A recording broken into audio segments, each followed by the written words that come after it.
Kita ini udah putus. Kenapa kamu masih datang ke kantor untuk mencariku? Putus? Aku setiap hari berjuang di tengah angin dan hujan. Aku bekerja sebagai ojol untuk membayar kuliahmu. Aku memberikan semua uangku kepadamu.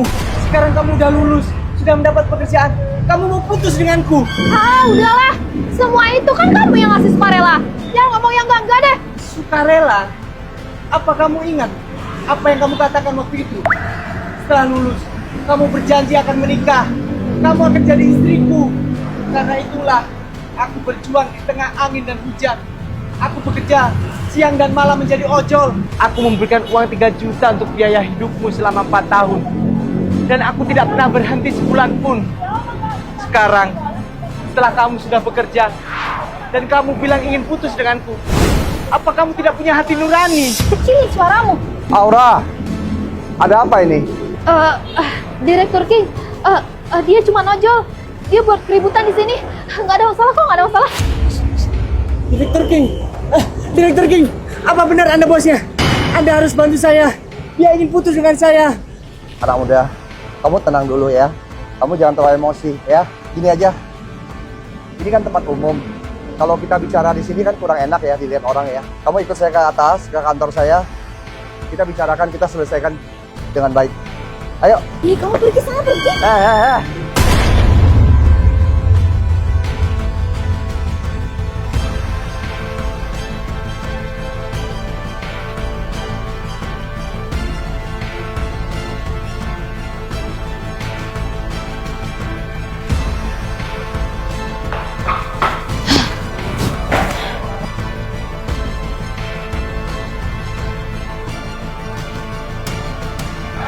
Dek, ayo duduk.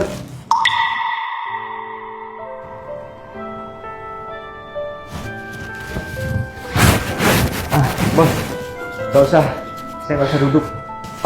Dek, kamu ngomong aja pelan-pelan, gak usah takut.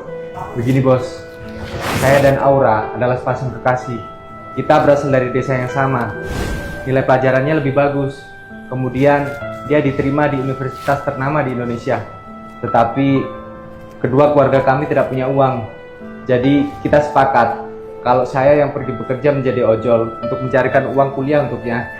Sementara dia pergi kuliah. Saya bekerja siang malam penuh selama 4 tahun. Aku memberikan uang 3 juta setiap bulan padanya. Aku tidak pernah berhenti. Selama 4 tahun ini, saya bahkan tidak pernah memberikan 1 sen pun uang kepada orang tua saya. Tidak pernah memberikan mereka berdua sehelai pakaian pun. Bahkan, saya sendiri tidak pernah makan burger kesukaan saya. Sekarang dia udah lulus dan ingin putus dengan saya. Aura, apa yang dikatakan anak muda ini benar? Direktur King, jangan dengerin omong kosongnya dia. Saya sama dia itu cuma teman SMA biasa. Dia yang suka diem-diem sama saya duluan. Saya nggak ada perasaan sama dia. Apalagi bahas pernikahan. Kamu lihat ini. Ini adalah bukti chat kita. Ini ada bukti transfer. Diam kamu! Transfer uang? Semuanya itu kamu yang ngasih dengan ikhlas. Aku sih nggak pernah minta ya sama kamu. Aura, kamu diam. Anak muda, saya mau tanya, kamu yakin tiap bulan kamu transfer dia uang 3 juta? Saya yakin bos. Lihat, semua buktinya ada di sini.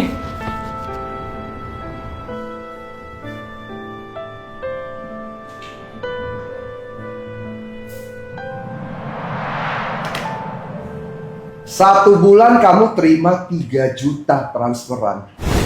1 tahun itu 36 juta, Aura. Kamu tahu nggak 4 tahun itu totalnya berapa? Totalnya 144 juta. Kira uang ini turun dari langit. Ini adalah keringat darah. Untuk apa aku menghitungnya? Apa hubungannya sama aku? Aura, keterlaluan ya kamu ya. HP ku satu-satunya. Dek, kamu tenang dulu, Dek. Saya pasti akan bertanggung jawab atas perbuatan karyawan saya di perusahaan ini.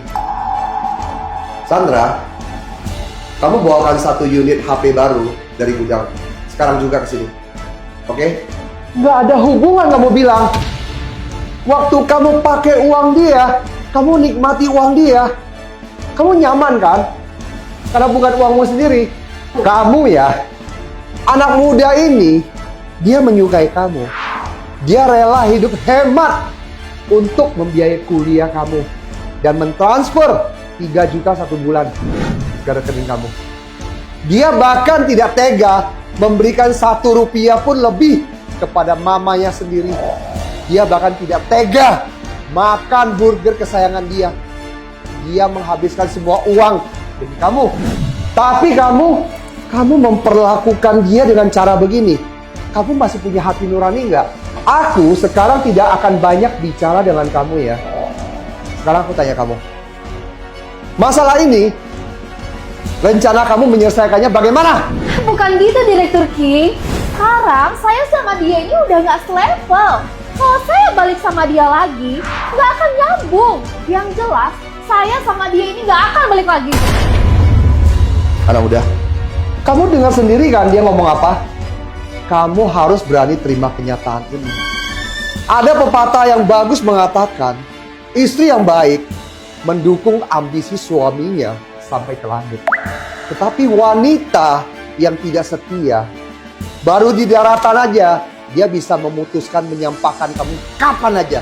Wanita yang baik di dunia ini masih banyak sekali. Buat apa kamu menginginkan wanita materialistis ini? Dan tampaknya di antara kalian sudah tidak ada perasaan hal-hal yang bisa dibicarakan lagi kan? Sekarang aku bertanya pada kamu ya. Bukankah seharusnya kamu punya kewajiban untuk mengembalikan uang dia? Kapan? Sekarang aku nggak punya uang sebanyak itu. Sekarang aku tanya kamu, apakah selayaknya kamu pantas untuk kembalikan uang dia? Aku... Permisi Direktur King, maaf mengganggu. Ini handphone yang Anda minta saya untuk bawakan. Terima kasih Sandra, kamu boleh kembali ke kantor. Baik Direktur King. Dek, ini ada HP baru untuk menggantikan HP-mu tadi yang dibanting Aura. Terima kasih banyak Direktur King atas bantuannya. Aura, saya sekarang tanya kamu ya. Uang dia, kamu mau bayar dia atau enggak? Kalau kamu tidak mau bayar, saya minta kamu sekarang bereskan barang-barang kamu dan pergi dari perusahaan ini. Jangan, Direktur King. Iya, saya balikin uangnya. Baguslah, kalau kamu punya niat baik untuk kembalikan uang dia. Anak muda, saya sudah membantu kamu menyelesaikan masalah ini. Tiap bulan, aku akan memotong 3 juta dari gajinya Aura. Dan kemudian akan mentransfer pada kamu. Sampai hutang dia selesai. Dan kamu tidak seharusnya mengorbankan dirimu sendiri untuk memenuhi kesenangan orang lain. Dan membuat dirimu dilihat rendah sama orang lain. Dan dengan cara itu, kamu tidak akan pernah mendapatkan rasa hormat dan kebahagiaan untuk dirimu sendiri. Kamu seharusnya belajar lebih giat untuk menjadi kuat, lebih unggul, dan menjadi manusia yang lebih bernilai. Dengan begitu, kamu akan bisa naik ke level yang lebih tinggi lagi. Dan barulah pada saat itu, kamu bisa memilih cintamu. Kamu bisa memilih kebahagiaanmu. Dan kamu akan menemukan kebahagiaan sejatimu. Satu yang terakhir. Jangan pernah karena cinta, kamu menjadi pelengkap orang lain. Dan menjadi korban orang lain. Dan menjadi budak cinta. Mengerti?